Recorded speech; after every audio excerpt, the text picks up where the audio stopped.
The 60s heralded a decade of social upheaval when the world was turned on its head.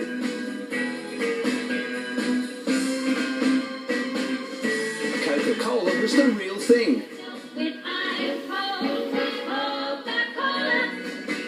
And America had a new president. John F. Kennedy was sworn in as their youngest ever. The 1960 Olympics, and the Australian team departed for Rome with great expectations. Two of our aspirants were the newly engaged Dawn Fraser and boxing's Tony Madigan. You must be feeling pretty confident about Rome. I am. How about you? I feel pretty good. I think I've got myself better here.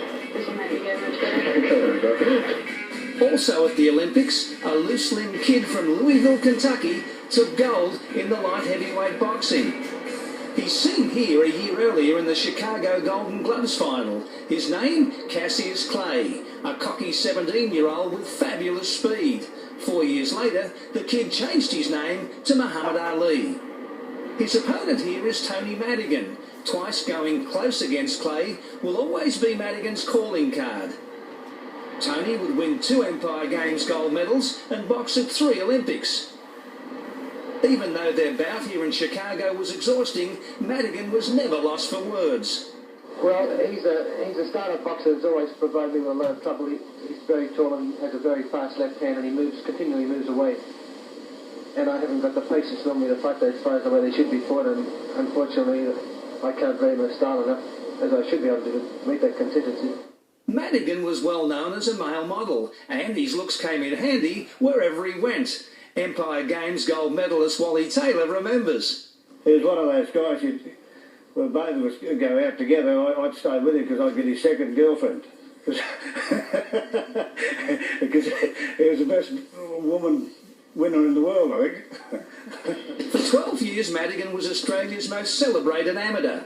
His parents were dentists, but he started knocking teeth out after learning boxing from the old champ Huey Dwyer. Madigan had a long-running feud over 4 fights with a rough-and-tumble boxer from Newtown, Fred Casey. Fred reckons he was dudded in the first one, a trial for the 1962 Perth Empire Games. It's a funny thing, I put 7 stitches in Tony's eye in the first round, and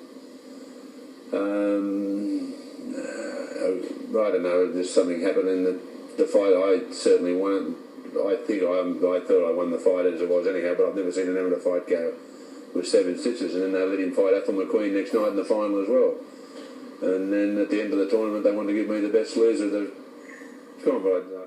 In their second fight, staged in Griffith, New South Wales, Fred had just recovered from a broken hand playing rugby league for Newtown, and Madigan again got the decision. But in this bout in Melbourne, Casey, in the dark singlet, won a place on the 1964 Olympic team by gaining his revenge.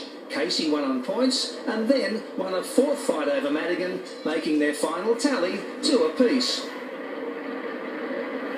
The handsome square-jawed Madigan, seen here beating Jojo Miles from Ghana for the 62 Empire Games gold medal in Perth, had even more success in business than he did in boxing.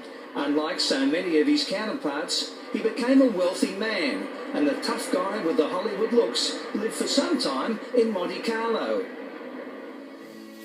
Meanwhile, Jimmy Carruthers